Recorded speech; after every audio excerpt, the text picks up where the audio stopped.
Teenagers look to rebel in many ways, smoking, drinking, and staying out late. And some of the new trends are extreme. Millennial generation expert Chelsea Krost is with us this morning to talk about this drunkorexia. Drunkorexia. It's a term coined by the media, but it is seen as a recent trend.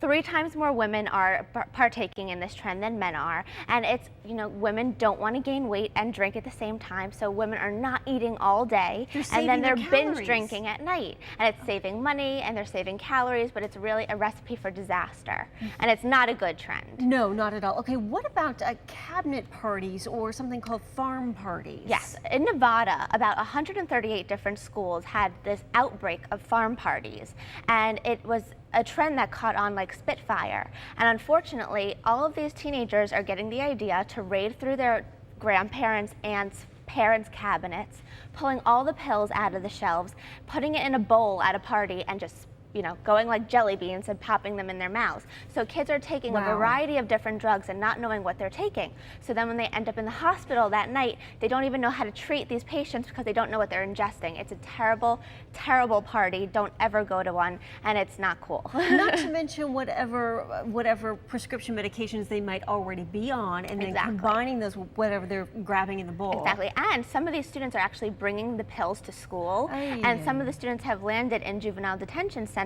for illegal substance abuse. Okay. So it's not good. Energy drinks, we've heard this one before. Energy drinks is definitely a recent trend, but it's more the gel strips. It's these red strips that are placed on your tongue, and LeBron James is a co-founder and spokesperson for these caffeine gel strips.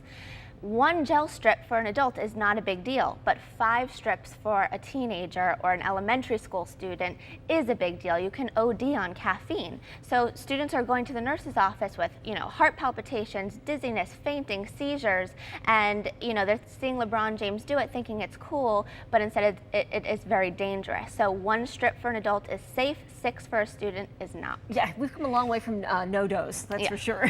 What about IDozing? What is this? IDozing? IDozing. It's like it's ludicrous. It's this new cyber craze, and it's digitally sweeping the world because you can now partake in a digital high.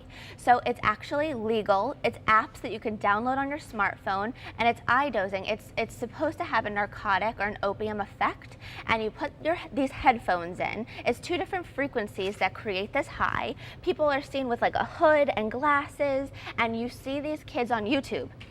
Type it into YouTube, there's so many people going on their IDozing trips, and they're scared out of their mind, they're scratching their skin, they're yelling for help, and it blows my mind that people want to try this. Yeah, no kidding. But it's illegal and something that's accessible to students. Wow. Chelsea, well, thank you so much. We've come a long way from light as a feather, stiff as a board, for sure. For more information on Chelsea, you can just check out our website. We will link you up to all of her information.